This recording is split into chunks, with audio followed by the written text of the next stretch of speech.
Looks like we are up and running. We are recording, and we are on Facebook Live and Zoom. This is Jeff Martin with Magic City Books here in Tulsa, Oklahoma. So thrilled to have you joining us for our what I'll call our ongoing virtual author event series. We have done, it's got to be getting near 200 virtual events since April of last year, and had so many good conversations with people, and it's been such a good way to stay connected with all of you. And, you know, we've done a couple here and there in-person things. We're going to try to start easing our way back into that, hopefully as numbers go down and things happen. We do have one thing I'm really excited for, one actual human event that we'll be doing next month with a wonderful poet, Kate Baer. If you don't know Kate's work, she's a really excellent writer. Her last book actually was a #1 New York Times bestseller, which is not the norm for poetry in America. Big shock there. But she's got a new book coming out called I Hope This Finds You Well, a phrase that we've all read about 8 million times on emails for the last 2 years now.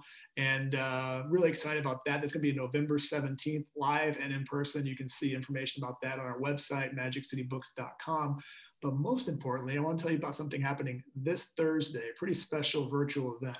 We're going to be hosting a conversation with Anita Hill and Gloria Steinem together one night. Anita Hill from here, right here in Oklahoma. It's the 30th anniversary of her kind of landmark testimony. It's for Clarence Thomas's confirmation for the Supreme Court. The book is called Believing.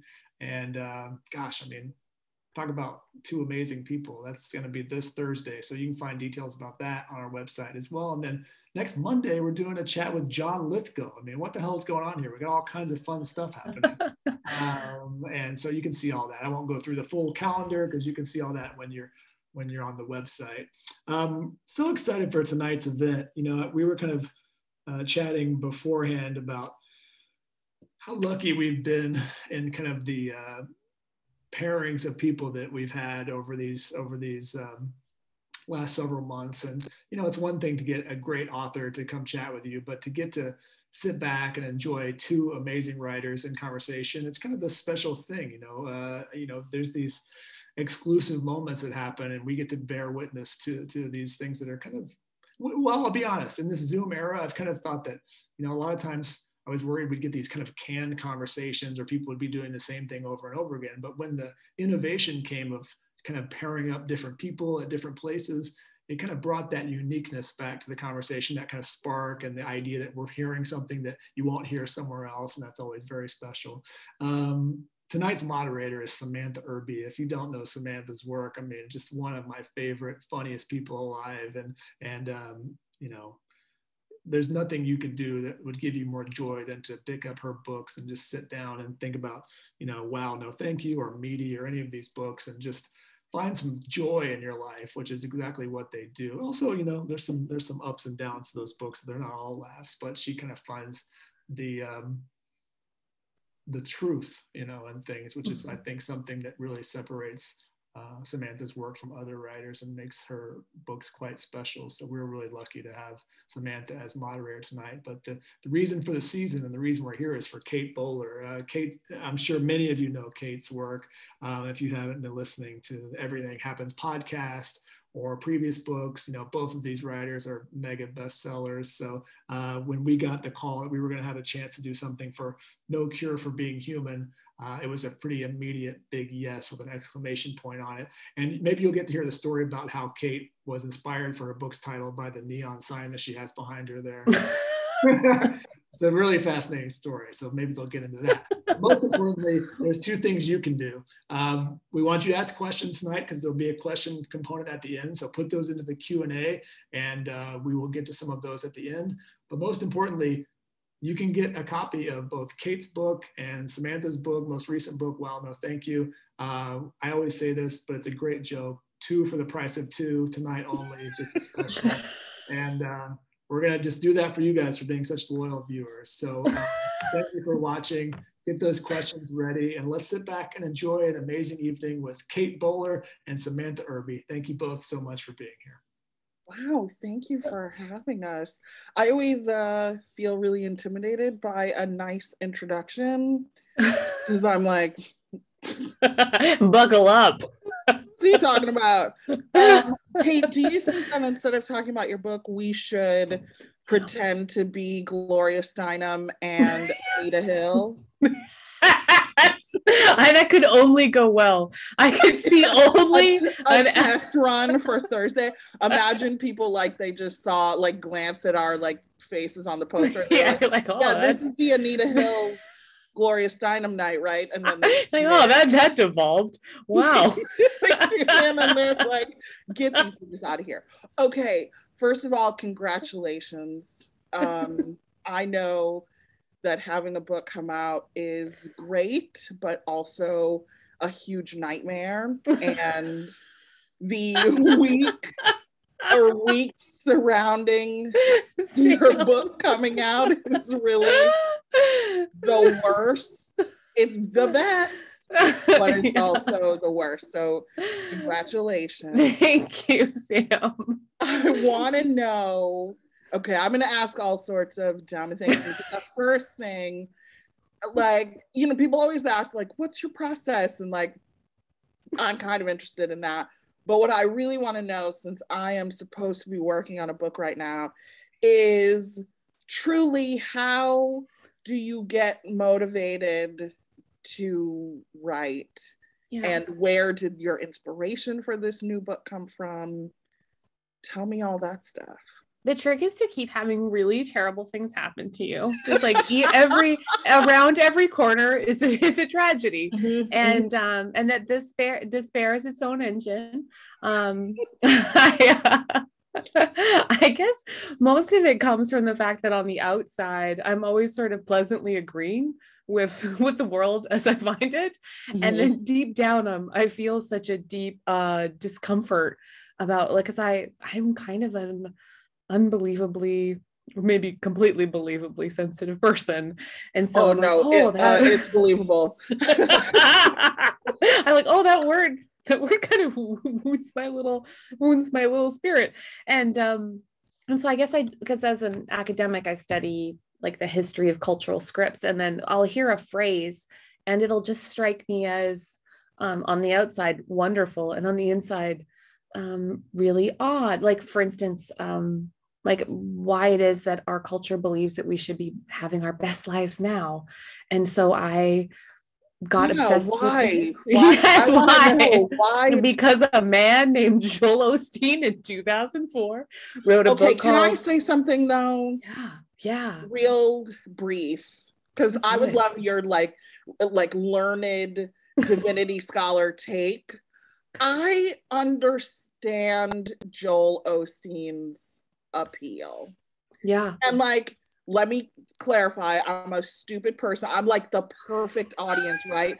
Like, I hate my life and I'm very dumb. So like, someone being on stage, that beatific smile, like telling me, you know how he's like, everything is gonna be okay. He is, and I feel it. He's a vibe, and the vibe is like elevator music piped in from somewhere where you're like, I don't know what it is, but I feel a little better. He's very soothing. I know, like the cultural tendency, or like, you know, among cool people especially, is to like clown him. And sure, like that curly mullet, not the wave, but I do understand the appeal of a very nice man telling you that you're fine. Hands out. He's hands out. He's the 2.0 of an original Pentecostal suit and tie, mostly sort of like his dad was one of the original prosperity preachers who came in. Yeah, John Osteen. And you thought I could turn that into a lecture, but I can always be like, I love it. Girl, I read Blessed. Yeah, tell me. Come on, let's get into it. Thank you. Like those 200 readers were.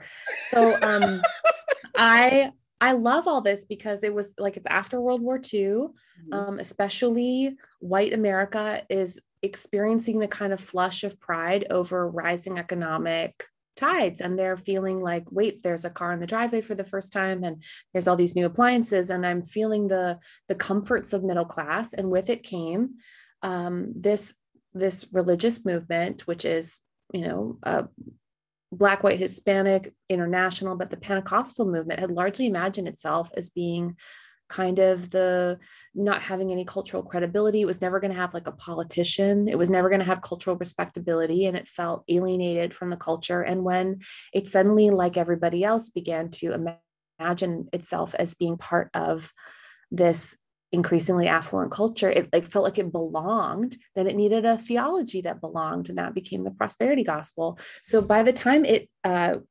thrives and mega churches around the country and 24-hour Christian television and like Tammy Faye, et cetera, it graduates into more and more confidence. And then you have a Joel Osteen. And the difference between a Joel Osteen is that he, like everybody else, mostly speaks a therapeutic language. It's going to be okay. Do you feel good? Let me tell you that God wants to love and bless you and give you your heart's desires. Also, good vibes only is like a whole. It's everybody. It's everybody now. He became everyone, and everyone became an evangelist of good, better, best, to the point where I could not buy a discount pillow at Target today without it saying good vibes only or something about pumpkin spice lattes. Those are my two choices. I mean, I kind of love it. I don't know. I know I'm like in the minority, but I say you're the majority. Well, I know I'm in the majority, but I love it. No, I know I'm in someone's majority, but I feel like if the kind of people who are into that like met me, they'd be like, bye. So like as a non-practicing, like I grew up in the church, but I'm not practicing at the moment or over the last 20 years. In the moment. It does. if in the moment we mean moments times 365 times 20. Yeah, I love how I said it like, oh, I haven't been to church this week. No, I haven't been to church in a long time. But I do love like a soothing balm. Yeah. But what is your take on sort of the platitude, like this approach to religion? Because like I grew up in a super like hellfire and brimstone church, and then when my sister got a little older, she went to this church that was very like, it's okay, like, oh, you had sex, it's okay. And then I was like, oh yeah, let me go here. But like, how do you as like a scholar feel about it? I guess like the it's okay feeling is a combination of a lot of different kind of streams coming together. It's American individualism times a zillion, where individuals have largely, I mean, this has been going on for the last couple of decades, especially, but like everybody's had to internalize the weight of a hustle culture where nobody is going to take care of us. And so we're telling ourselves it's going to be okay, because like the weight of our humanity is becoming an individual and not structural project. And like you and I would have some real problems about that if we think about that on a meta level, like that prevents us from having a corporate language of like justice or like the evils done to us or medical bankruptcy or, like all the things that are totally out of our control because our structures are supposed to bear the weight of our humanity. So like American individualism comes in, tells us we're supposed to tell ourselves it's okay, we're going to be okay. And then we have the rise of therapeutic everything, where like if you look at any, like by the mid 80s, the poor New York Times bestsellers list had to come up with its own category called everyone's going to give you advice now, because it was like fiction, nonfiction. Everyone's just going to tell you what to do, because otherwise no other book was going to have a chance. Yeah. So there's like this therapeutic, I feel largely emotional language where every single person kind of telling us what to do now is like the new religion is a therapeutic. I like, no one's looking to a priest, they're looking to a psychologist. And so all the I feel language becomes our cultural universal language.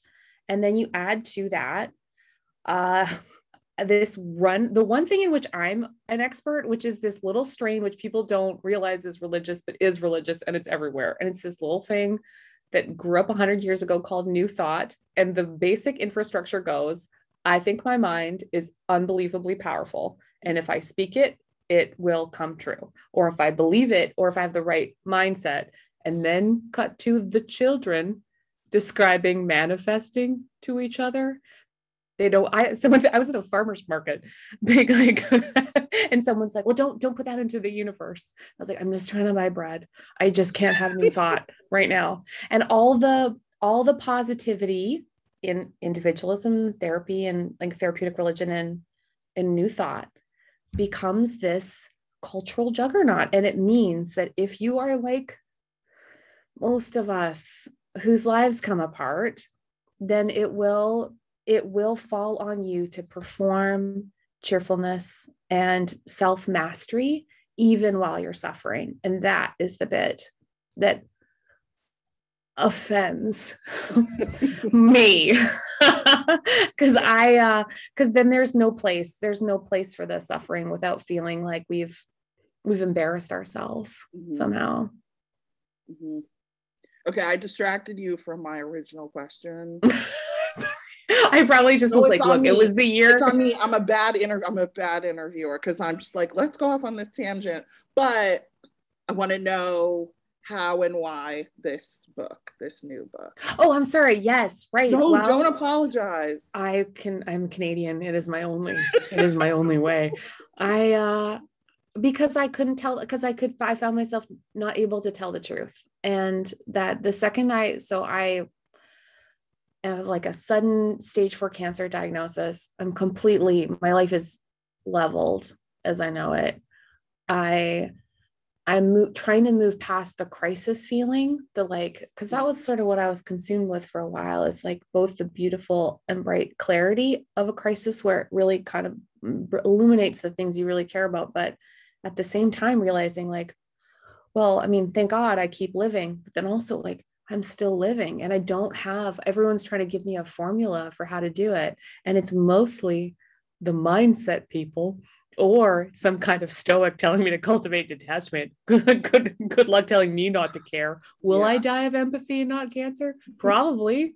Like this heart's just going to break looking at like a dog that wanders into the traffic. I mean, I just found that there was that the desire to give me a cultural formula for how to muscle through with positivity and you only live once and just find your passion. And so that's what I love to write about. Is I wanted to write No Cure for Being Human because I wanted to practice telling slightly more complicated truths than the formulas I was given.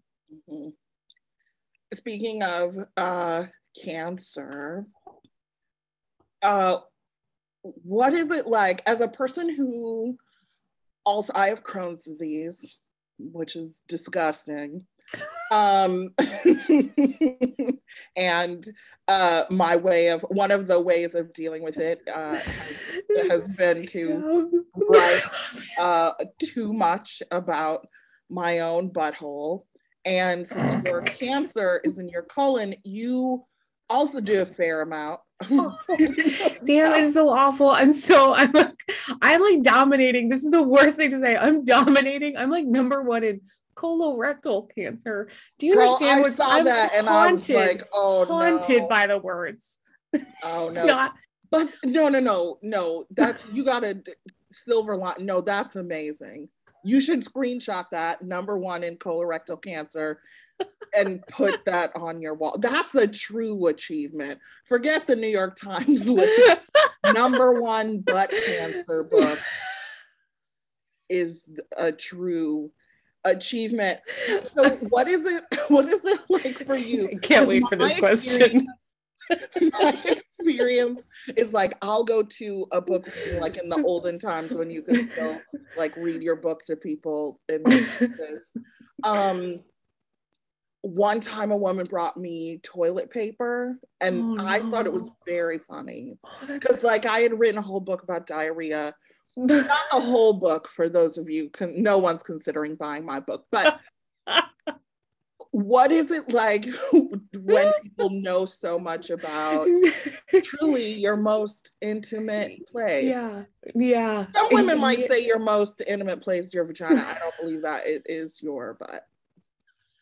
Also, you've had a baby, like many hands have been in there. So but the thank you for that clarity. There's so many layers of it. I feel like if I and the trailing off, there's so many helpful and illuminating sub clauses.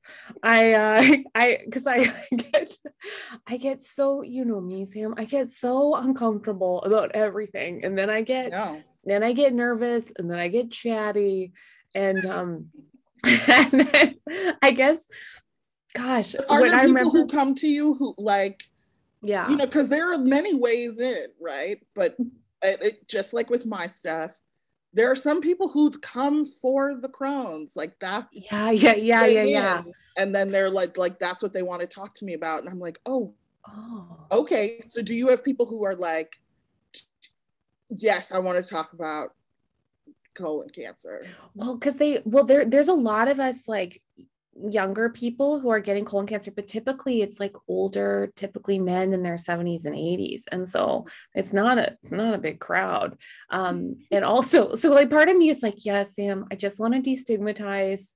I want to destigmatize cancer in every form, and thank you so much for asking me. And then the rest of me is like, I'm always so overwhelmed by the life I ended up having. I mean, like this is my 9th belly button, I think. And every time I take off the bandage, I go, come on, like, come on. Like, do you even care that I still wanted to be decorative in any way?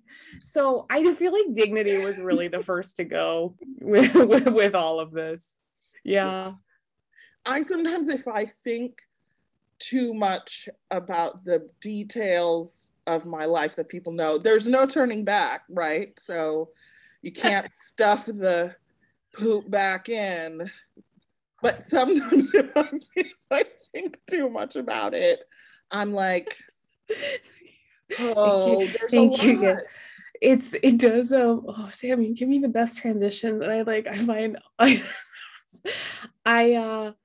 I guess that, I mean, it's been an awkward, if I'm just going to use like gear hands between like kinds of, cause I'm a serious professor, Samantha. I know. I work at a place with gargoyles. Like there are so many gargoyles, and there's like, I would always imagine that I would be like the kind of person who'd be like, how dry is this sherry? And then I'm this person instead. So here we are. And I did actually love, the thing I felt the most self-conscious hilariously about writing was I wrote a chapter about, I know my work. I really do know that academia is ridiculous, and it is my favorite kind of ridiculous. It is like the petty romance of these enormous wars we have over footnotes and failure to cite one another's work. And like, I love the embarrassing specificity that we'll just like fight club each other over. And I wrote about realizing that I thought I was going to die that first year. And then I was kind of had another year, and I thought, well, like, should I even, like, the choice was I can just pleasantly die at home being a lovely, caring, and wonderful wife and mom, or I can continue to write a book that about 20 people will read, but I absolutely friggin' love it. And so I wrote about the like ridiculous culture that I spent 10 years. I mean, it's like, it's an expensive profession, is you have to love it, like a decade, love it to become it. And then I thought I'd have the whole rest of my life to have it. And then when it was almost cut short, I decided, it is worth the granularity of this love to be like so up to my eyeballs in it that this is both who I am and the only gift I know how to give. And when I wrote about how funny and dumb that was, I have to admit that was one of my more, I'm like really hoping my colleagues don't read it. It was like, that's not who we are. That is absolutely who we are. We gave up too much. It's my favorite thing about us. Relate, like, as a person who dropped out of college after a couple semesters, but I do admire that very, very much. Every time I think about you being a professor, it makes me exhausted. I'm like, I have like 50 blazers. You don't even know how many blazers I have. All the reading. Yeah. Yeah, The turns unfun. out it's most of it. Yeah. And then there's the looks of disapproval, and that takes another 5 or 10 minutes every day. This is a thing I wonder about you, which I could like text you, but let me just ask you here. Do you feel pressure to like be inspirational? Yeah. Well, I'm naturally inspirational, Sam, so thank you for asking. It's really just like um I that is the one thing I hear a lot from other sick people is or just anybody who's had like a big before and an after in their life is they'll say I'm everybody's inspiration but nobody's friend. Ooh. And I thought that was kind of it was like a really helpful encapsulation too of what happens when you don't just have a problem but you keep having a problem, and then Yes. in some people's minds you are the problem. And I know you and I have a lot of like compassion toward like all those of us for whom life is a chronic condition. And so for that category, sometimes I think that was like, that is a kind of loneliness. And it's also kind of grief about not feeling like I guess that was like the first experience I had of having cancer, because I had no cancer in my family. It just seemed so bizarre that I would be Mm-hmm. eclipsed by something I didn't choose, Mm-hmm. and then feeling like it sort of exiled me to a planet far away where sad people go. And Does I everyone talk to you in like their hospice voice? yeah.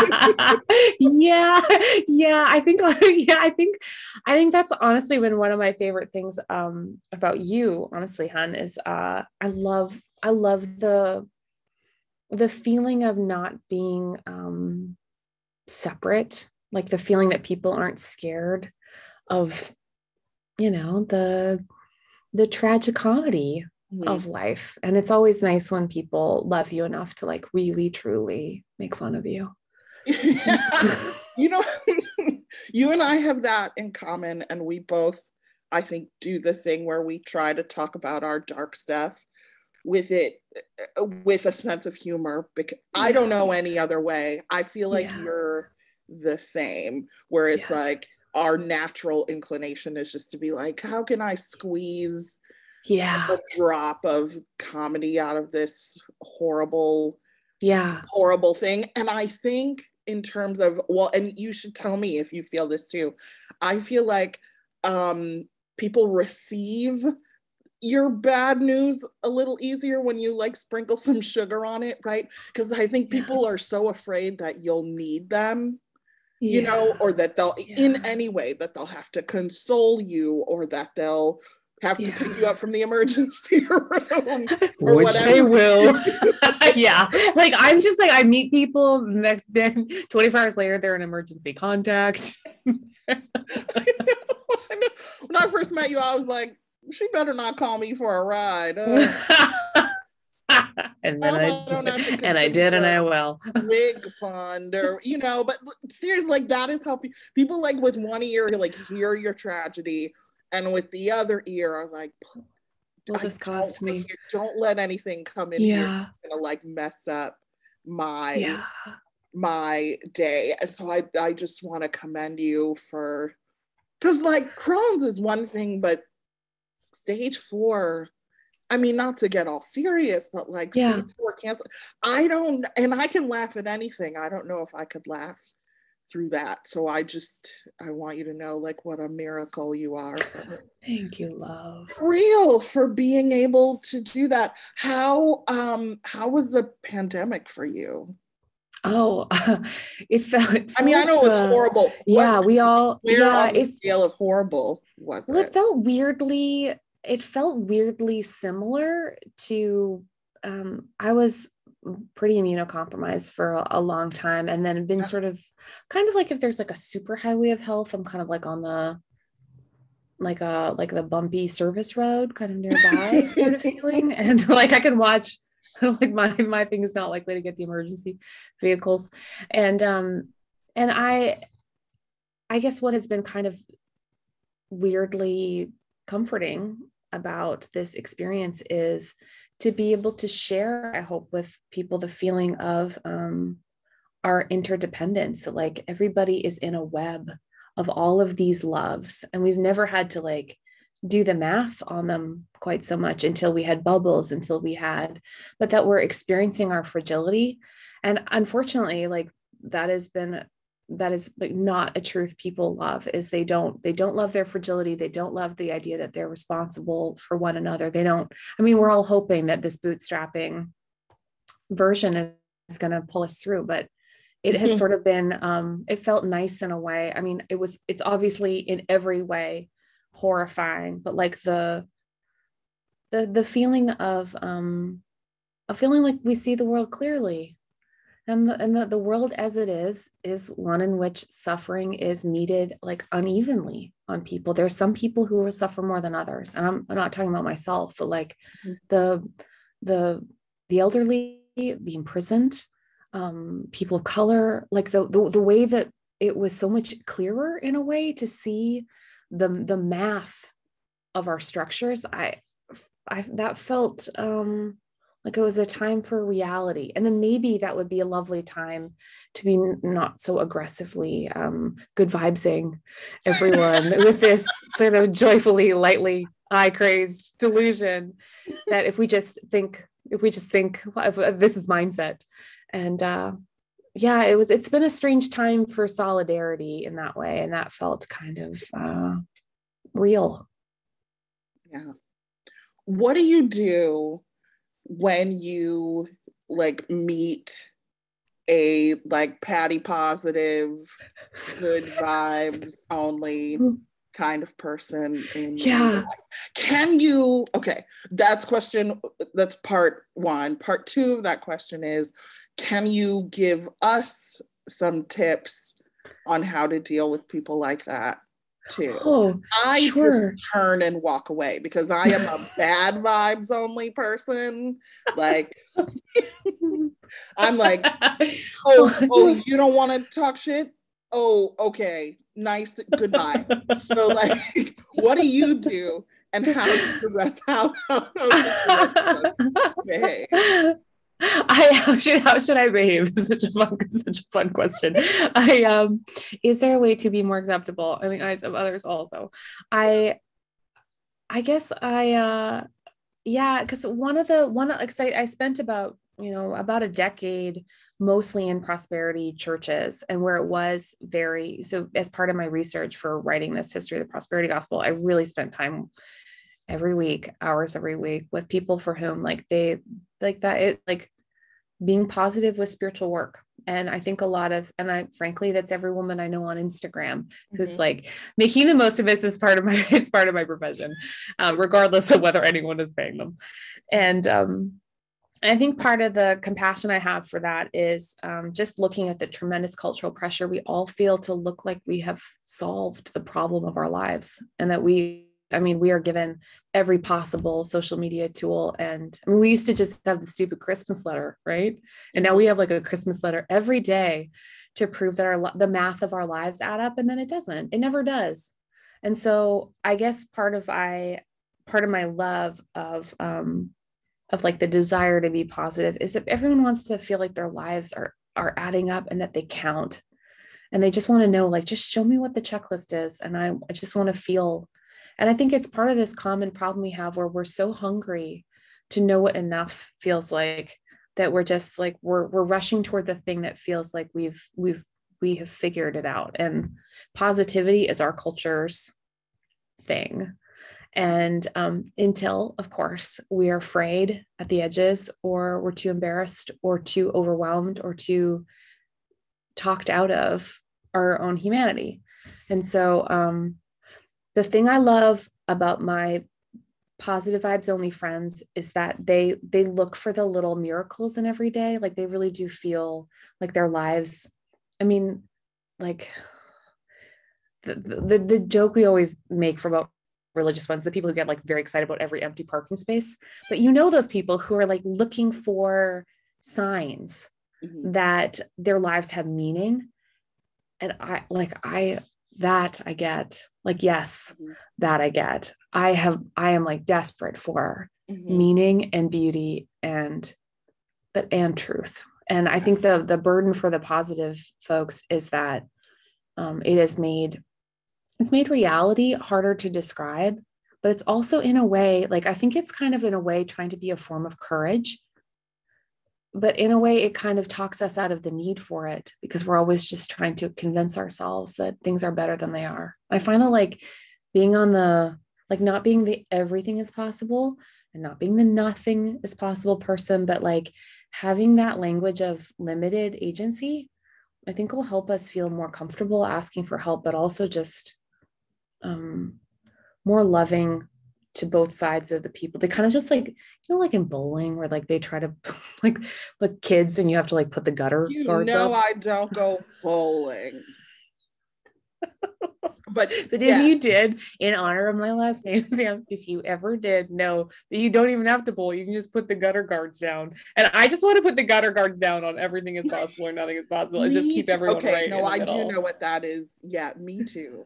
How do we get there? Okay, I'm gonna open the Q&A box. If you guys have questions, please put them in the Q&A so that I can ask them to Kate.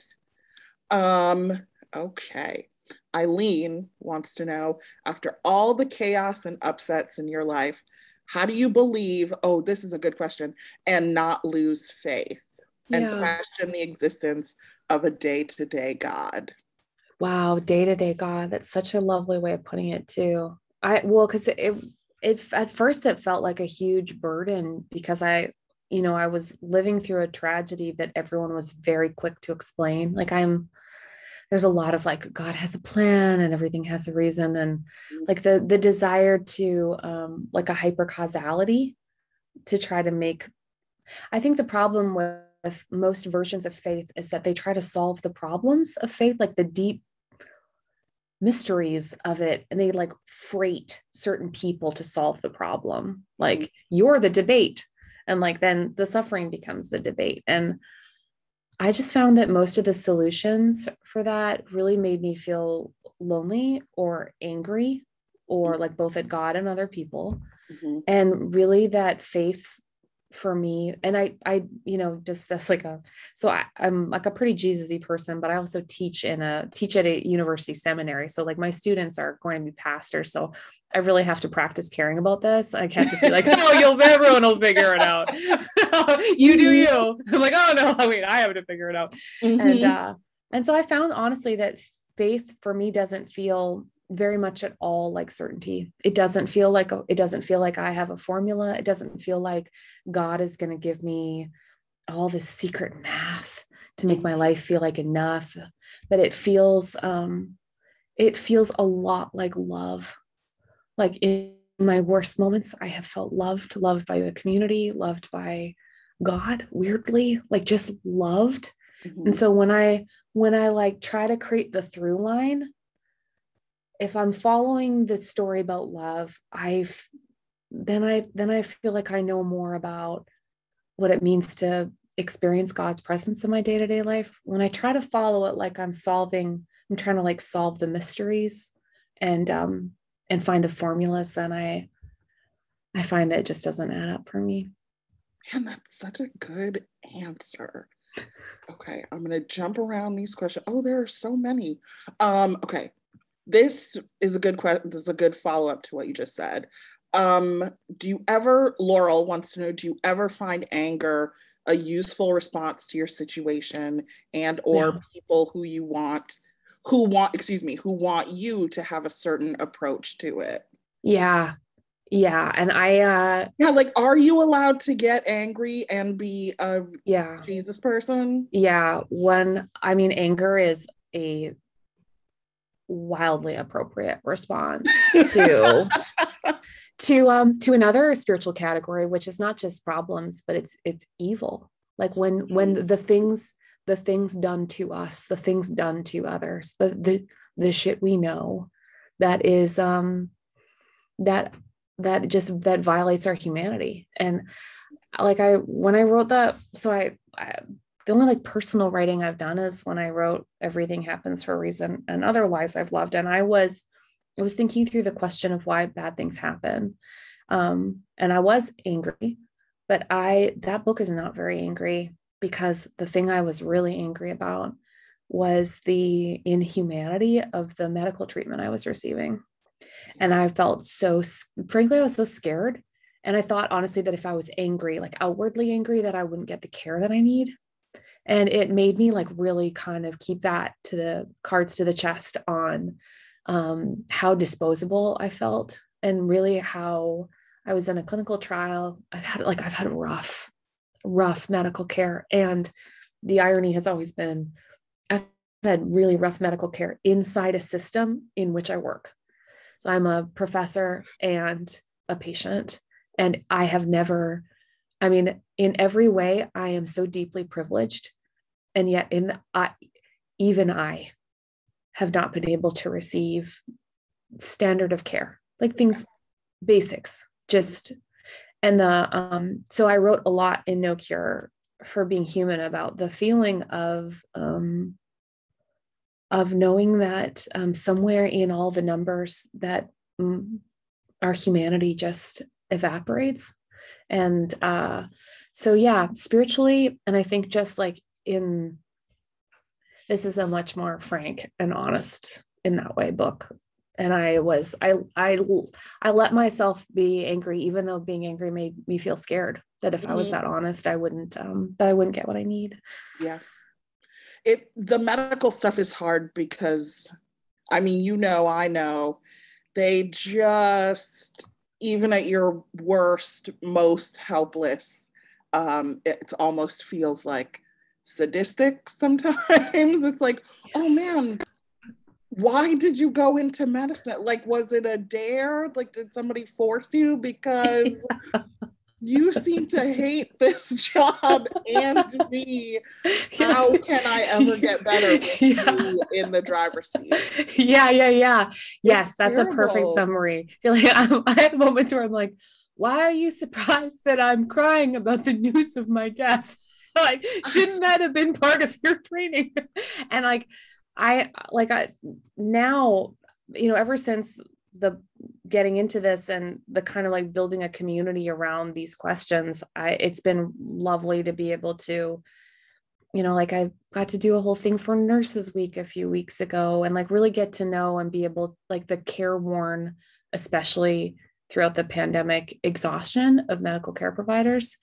And also, dear God, patience, man, like patience, the things that the inhumanity that is like a part of that category is, I don't know how to unknow that. Yeah. No, I hear you. Okay. All right. Molly says, you both share openly about your experiences. How do you manage being vulnerable in public? Yeah. Well, I can tell you how I do it. Just gonna ask. Yeah. Tell me, love. Which is, I have to like shut off, while writing especially, shut off the part of my brain that knows that people other than my friends are going to read it. Like, if I think about Molly reading it, I'll be like, oh no, this is too much. She's going to hate this. This is too gross. People don't write like this. Who cares about, that's a big thing that happens to me, is I'll just be like, who cares about this thing that I want to talk about? So I just have to pretend that no one is going to see it. Yes. And then once I hit the send to my editor, then it's like, well, it's out of my hands. If it if someone sees this, what can I do? But like, while writing, I have to pretend that no one's gonna see it. Yeah, that's right. And then once people read your stuff, if they reject it, it's sort of like, it's easier to just be like, well, you're a jerk, so that's why you don't like it. It's like, I'm not wrong, you're just a bad person. Yeah, I'm not wrong, you're just a bad person is an amazing title. Please write that down immediately. I do a very similar thing, because I feel like when I know that there's something, it's like when you're talking to a friend and there's the little pinpoint of it and you know that that bit is either very true or very funny, but there's like a thing there, and then you kind of circle around it, and like you either talk it or you write it until you get to the thing, and then you're like, there it is. And that is part of, for me, the great privilege of being able to like get to like, man, like some of the stuff that like the second I get to it, like when I was obsessed with like the history of bucket lists and being like, oh, and then I wrote, it's much easier to count things than to know it counts. And I was like, yeah, that is what I was trying to say. Okay. And I landed. And once I landed, I'm just like gymnast, put my hands up, and then I'm like, okay. And that was what it is.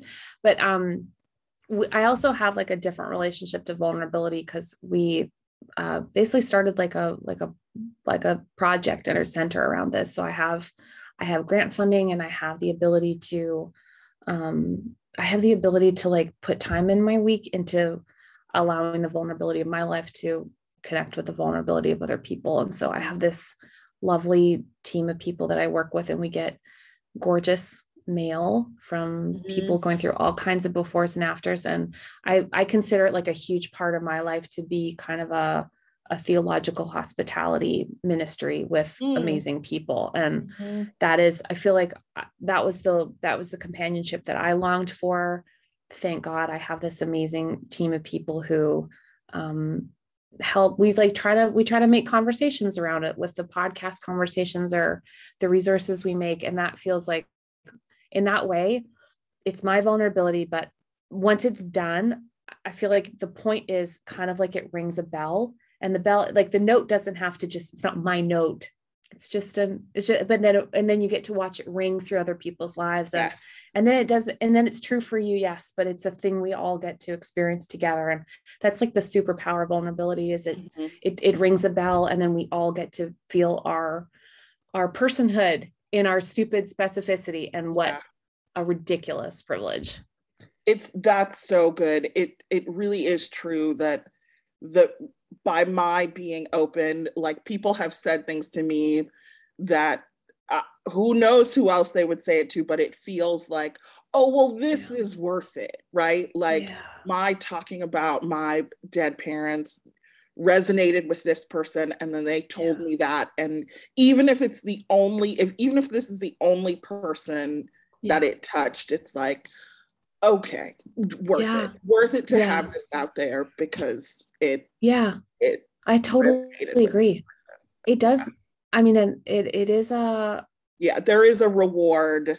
I'm like a dog. I'm very reward based, and the reward is that eventually even if it's one person, they will find you and say that like this thing you shared meant a lot to me. And then it's like, because when you said the who cares, that is kind of a big sort of obstacle to memoir in any ways. You're like, but truly, like, who cares, right? And the answer is, of course, that there's no life in general. There's just our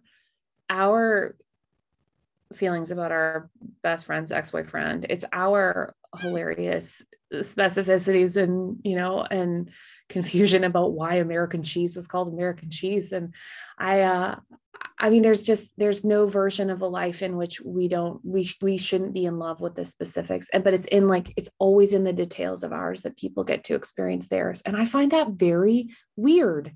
Like, it's the most specific thing that makes us all a person. You think you could just be like, I love to laugh, and be like, oh, me too.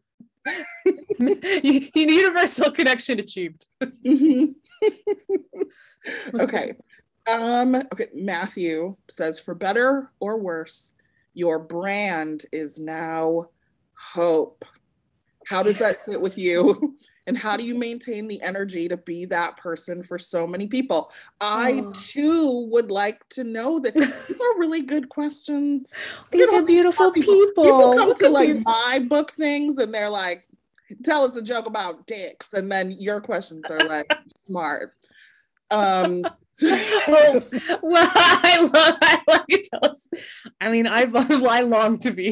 long to have people even imagine I could tell a joke about dicks. Well,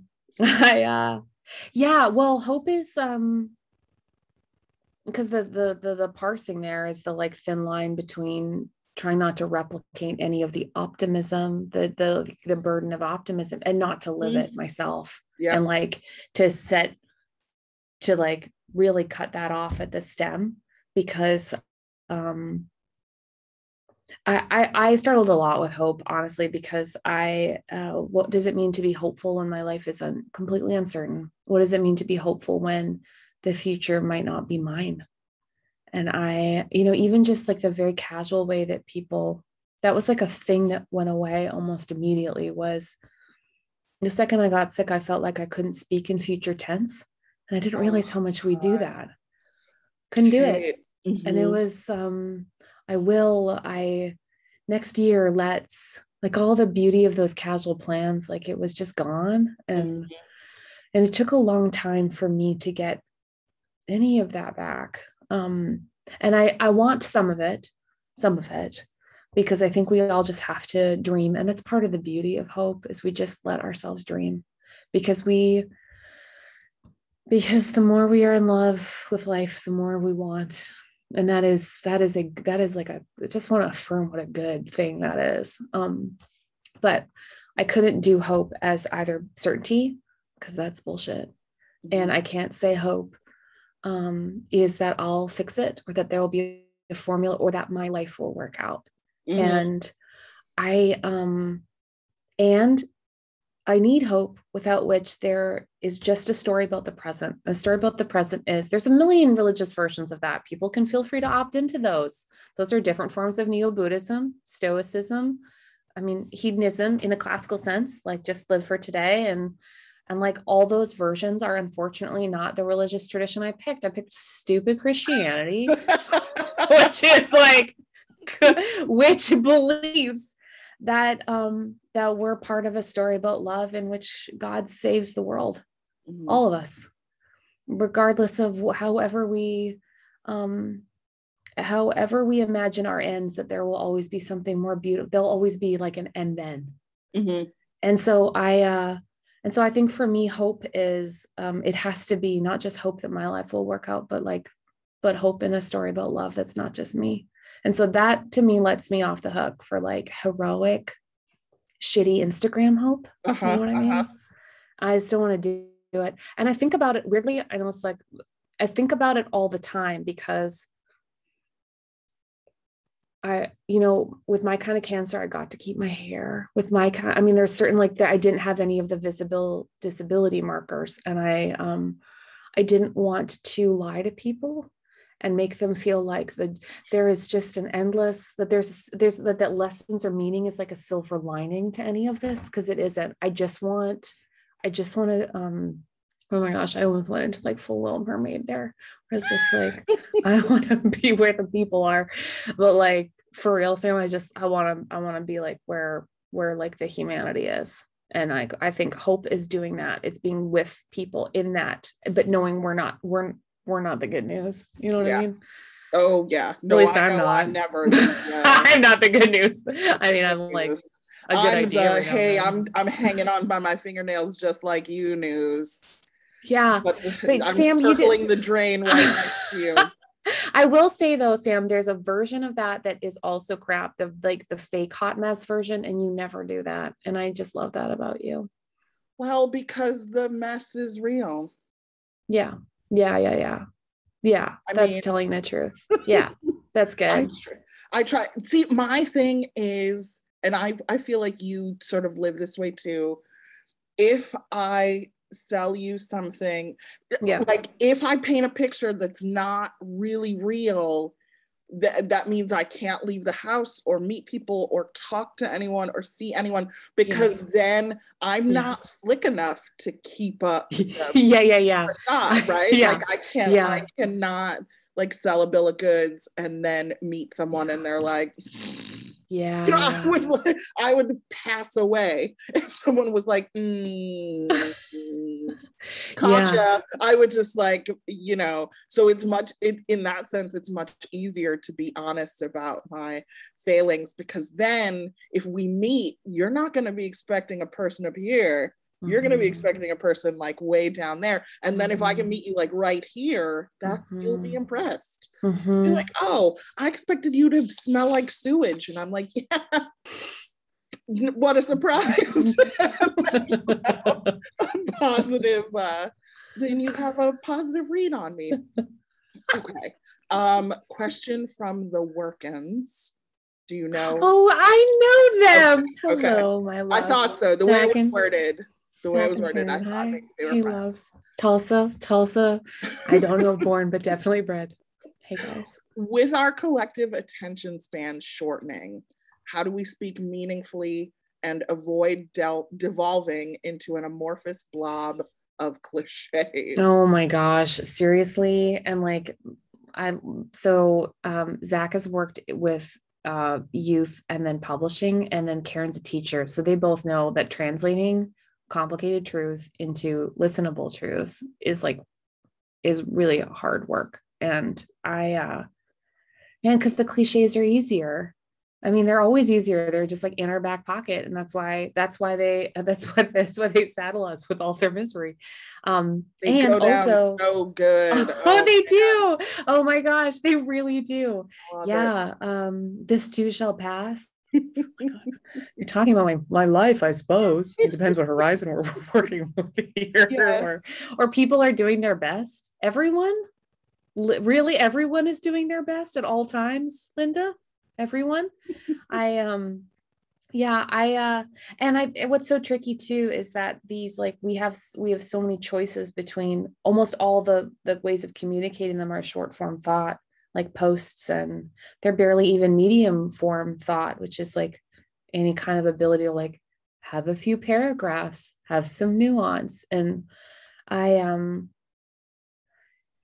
think all the work that that anyone in these caregiving professions, which those are, do in like endlessly both anding the truths of our lives. Like with mine, I have found this undoing to be deeply meaningful, hard, horrible work. I just like adding more words to those sentences to let people off the hook of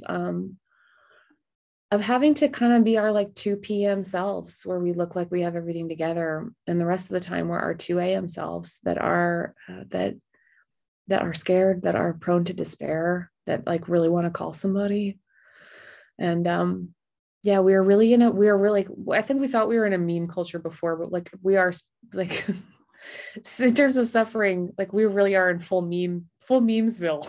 And and we need better, more delicate language to get out. Okay, we're almost at the end, so I'm gonna pick one last question. Here's a good one. It's from Aaron. It's for both of us. What is the thing, book, TV show, art, or song that's bringing you joy right now? I'll go first because this is your show, and I will say that, well, first of all, I listened to Kate's book, our audiobook. Thanks. Which you guys should, because like you have a great voice, and it's like it's just nice to have you in my ear. But I'll stop pandering to you and say that one of the things bringing me joy right now is there's this show on Hulu called Only Murders in the Building. It's Steve Martin and Martin Short and Selena Gomez, and it is, I don't know what genre it would refer to itself as, but I would call it like a cozy mystery. Like it's like a murder, but it's like sweet, right? Like you could watch with your grandma. And it's so funny and good, and I'm obsessed with it. So what cultural thing or entertainment thing is bringing you joy? Oh, entertainment. I know, because I just want to say Ted Lasso because it's so loving and makes us all happy. It's such a lovely show about like how gentle we all need to be with each other. And it's but I love I just love like really I love like just get in my car and listening to something terrible that I would never admit, like Shawn Mendes, you know, just like bringing it on. Cause I sometimes I feel kind of the weight of like this, like too much high culture. Like I did read a very interesting Kurt Vonnegut Jr. short story yesterday. I'd very much like to tell you the plot of, but also like I need to live a life, and I need to sing the song "Life of the Party" at the top of my lungs. So yes, there's that. And lately I find I just buy costumes for every show I watch with my kids. So I had like a Cruella party with like the little pod of kids in my life where I was Cruella and they were all puppies. And so I just buy a lot of costumes. So that makes me happy. That's so cute. I can't even stand it. How are you like the most? Every kid wants to be a puppy. It's real. It's a real hope. Oh my God. Okay. So I'm gonna wrap here because then I will say, I think everyone can tell you are the most delightful person in the entire world to talk to. I felt so lucky tonight. Well, I am a reflection of the person I'm talking to. Thank you. You're the best. I mean, just if I can gush for 1 second, I don't know that I ever, like if 5 years ago, if you'd been like, hey, you're going to become really great friends with a divinity professor, I'd be like, you know, I'd be like, okay. But you are such a good friend and a good person. Your work has brought endless joy to me, and I'm grateful for you all the time.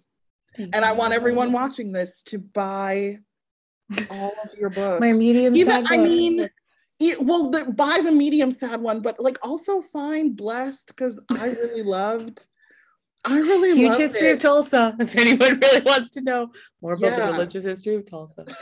Thanks, your story is great, but also your like research and like your real writing, which is what I call anything that's not about someone's poops, which is what I write about, is really incredible too. Thanks, love. Thank you. Okay, and I just love you. Thank you for asking me to do this. I don't know if they cut us off. Does someone come out with a hook or a broom? No, I think we just wave and thank everybody. Okay. Bye, everybody. Thank you for tuning in. Thank you to the 71 people who are still watching this. I love you guys. Take care. Bye.